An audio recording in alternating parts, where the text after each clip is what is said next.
Have you ever found yourself wondering if love later in life is really as sweet as it sounds? Maybe you've heard a friend say, "I thought getting married again after 60 would make everything easier, but now I'm not so sure." If that sounds familiar, or even just makes you a little curious, you're not alone. More and more people are choosing to get married later in life. Whether it's a second chance at love, companionship after years of being alone, or simply wanting to share life's next chapter with someone new, marriage after 60 can feel like a hopeful, exciting step. And it can be. But for some, it also comes with unexpected challenges that no one really talks about.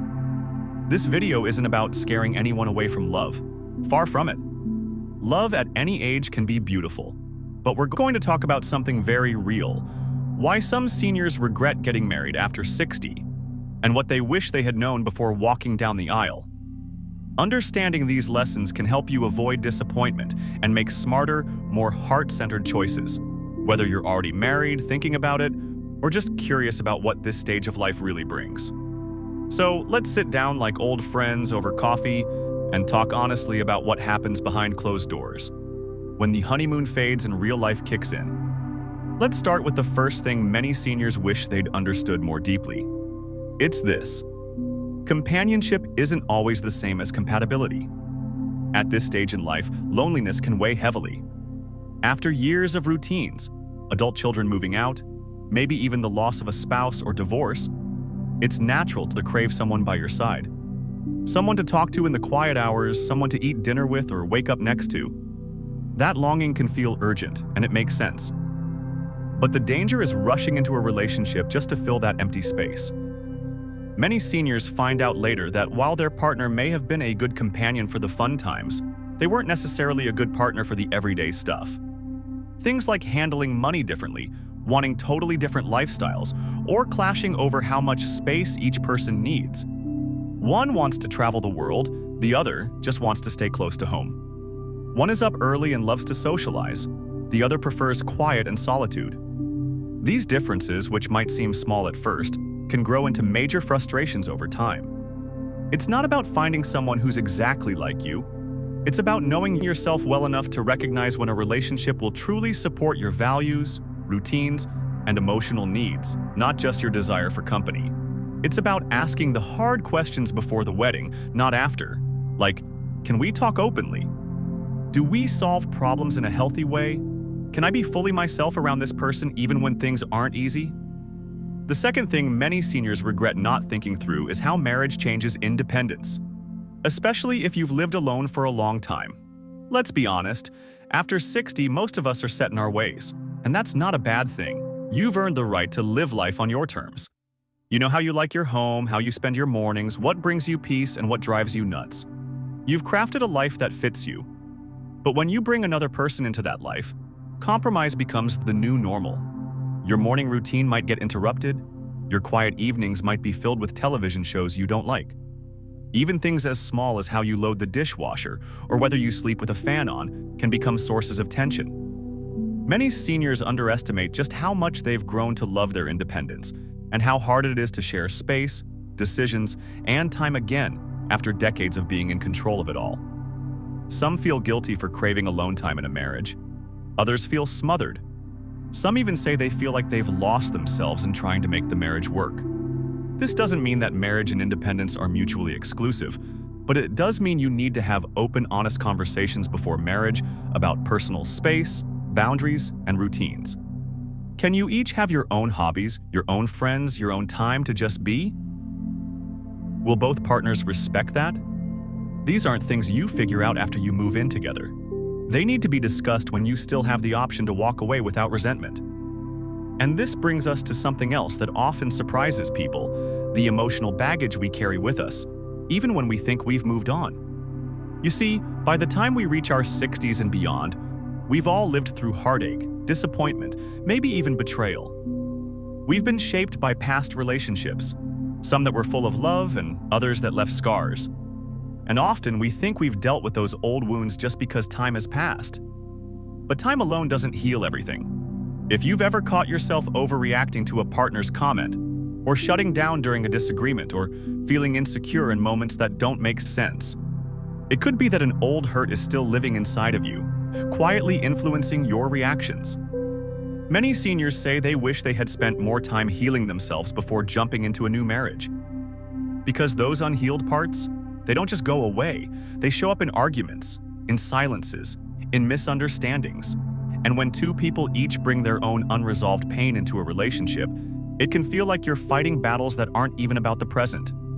That's why doing the inner work before marriage, whether that's talking to a counselor, journaling, having heart-to-heart conversations with close friends, or just being brutally honest with yourself, can make such a big difference. Marriage won't fix what's broken inside you. In fact, it might shine a spotlight on it. So, taking the time to truly know and heal yourself first is one of the greatest gifts you can bring into a partnership. Now that we've talked about the importance of compatibility, protecting your independence, and healing past emotional wounds, let's continue on to explore something that might surprise you even more. Because what surprises many people the most isn't the arguments or the little compromises, it's how much marriage after 60 can affect your finances in ways you didn't expect. It's not the most romantic thing to talk about, but money becomes a big source of regret for some seniors who thought everything would be simple. Maybe you've built a comfortable retirement plan for yourself. You've worked hard, you've saved, and now you finally get to enjoy the fruits of that labor.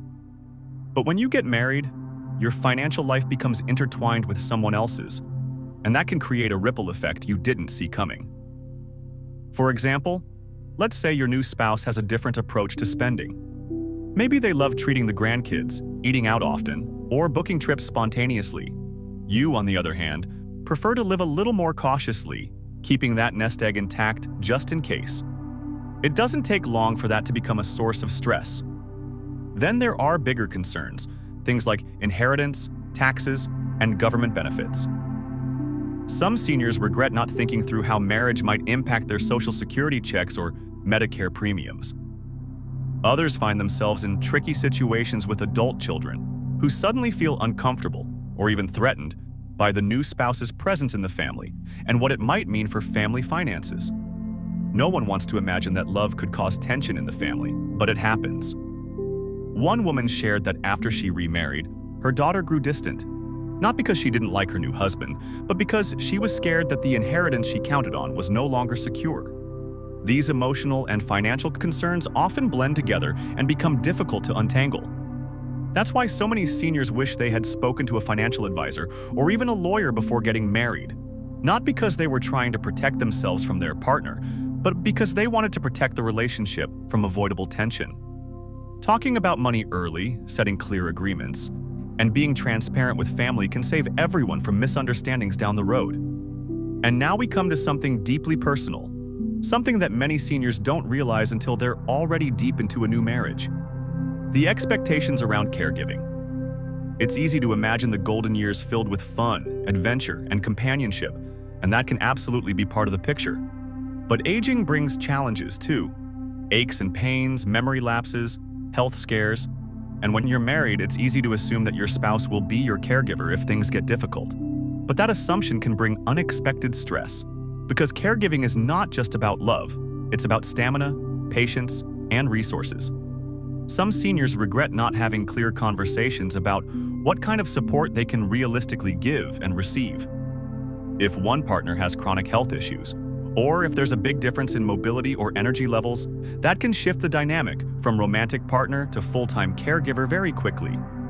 And not everyone is prepared for that. Some feel guilty for needing help. Others feel overwhelmed by having to give it. And many don't want to burden their partner, but also don't want to feel abandoned when health becomes a factor. It's not an easy thing to talk about, but it is necessary. How will you handle health decisions? What if one of you needs long-term care? Do you have a support system beyond each other? One man I spoke to shared that he thought marriage would mean someone to grow old with, but he ended up feeling more like a nurse than a husband. He loved his wife deeply, but he hadn't realized how emotionally and physically draining it would be to care for someone every day, especially when there was no backup, no plan, no outside help.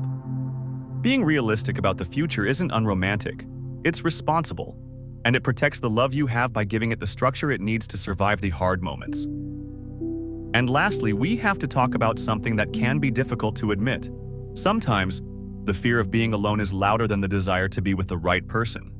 And that fear can push people into relationships that don't serve them well. It's easy to think, well, I don't want to die alone, or it's better to have someone than no one. But is it really? Being in the wrong relationship can feel lonelier than being single. If you're constantly walking on eggshells, if your needs are dismissed, if your spark begins to dim because you feel more drained than uplifted, that's not companionship. That's emotional depletion. And for some seniors, realizing that too late becomes one of their biggest regrets. But here's the good news. You are never too old to make choices that protect your peace. You are allowed to want love, but also expect respect. You are allowed to enjoy your own company, and you are absolutely allowed to walk away from anything that doesn't nourish your spirit. Marriage isn't a solution for loneliness. It's a partnership. And it only works when both people are showing up fully, honestly, and with care. If you take anything from this conversation, let it be this. Your happiness, your energy, and your peace matter, no matter your age. Don't settle because time feels short. Settle only when the connection feels right, not rushed. Because at the end of the day, being over 60 doesn't mean you should lower your standards. It means you've lived enough to raise them. Now, let's keep going and explore what else can make or break a marriage after 60. And one of the most often overlooked pieces is this. Just because you're older doesn't mean your emotional needs disappear, or that you should ignore them. In fact, for many seniors, emotions grow even richer and more complex with age. You've experienced so much: love, loss, resilience, change. You've grown wiser, more introspective. But some people assume that by 60 or 70, they should be past needing affection, passion, or even emotional intimacy. That couldn't be further from the truth. A marriage without emotional connection can feel just as hollow at 70 as it did at 30. You still want to feel seen, heard, and cherished. You still want someone who listens without judgment, who laughs with you, and who stands beside you when life throws a curveball. Unfortunately, some seniors get into marriages where they're treated more like a roommate, or worse, like an obligation, than a true partner. This isn't about grand romantic gestures or candlelit dinners every week. It's about the little things. A warm touch, a shared inside joke, someone who remembers how you take your tea, or who notices when something's off and asks, "Are you okay?" Emotional neglect can feel subtle, but over time, it builds up and turns into resentment. And it's not always intentional. Sometimes people get married later in life with a different set of expectations. One partner might see the marriage as a practical alliance, someone to share bills or chores, while the other is yearning for closeness and connection. If those needs aren't aligned, it leads to disappointment, even if everything looks fine on the surface. That's why it's so important to talk about those deeper emotional needs before and during marriage. What does affection mean to you? How do you express love? How do you want to be supported when you're feeling low? These conversations don't stop after the vows. In fact, they're often just beginning. And if you're already in a relationship where you feel a little emotionally distant, it's not too late. Sometimes, all it takes is the courage to bring it up gently. You might be surprised at how much your partner is willing to meet you halfway once they understand what you really need. Now, as we bring this all together, take a moment to reflect. Not just on the idea of marriage, but on your values, your needs, and your vision for the years ahead. What kind of life do you want to wake up to? Who do you want beside you? Not just when things are easy, but when they're tough, when you're vulnerable, when you need a soft place to land. The truth is, marriage after 60 is neither a guaranteed success nor a guaranteed mistake. It's a deeply personal journey. For some, it brings joy, companionship, and a second chance at love. For others, it opens doors they didn't realize they weren't ready to walk through. And that's okay. It's not about judgment. It's about clarity. So if you're considering marriage, or even just thinking about letting someone new into your life, ask yourself the questions you may not have asked in your younger years. Not just, do I love them? But, do I feel safe with them? Do they bring peace into my life or confusion? Do they respect my independence, my past, and the future I want? And if you're already in a marriage that's feeling more challenging than you expected, know that you're not alone. Many seniors go through a period of questioning. Some work through it with patience and honesty. Others choose to part ways with grace and compassion. There's no one-size-fits-all answer here. What matters is that you're honest, with yourself first, and then with your partner. You deserve to live the years ahead with meaning, with peace, and with people who truly see you. And if you've made mistakes or entered a relationship that doesn't quite feel right anymore, give yourself grace. Life is long, and it's never too late to course correct. What matters most is choosing, every day, to honor your own well-being. Remember, regret doesn't have to define the rest of your story. It can be the beginning of a new chapter, one where you make decisions not out of fear or habit, but out of clarity, strength, and self-love. If any of this resonated with you, I'd love to hear your thoughts. Have you experienced any of these challenges in your own relationships? Have you found love again later in life, or walked away from something that didn't serve you? Your story could help someone else who's going through the same thing.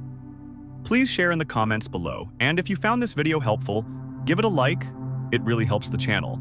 And don't forget to subscribe to Wise and Well for more honest, empowering conversations about living your best life after 60. Here's to love that lifts you up, relationships that bring you peace, and the courage to choose what's best for your heart, no matter your age.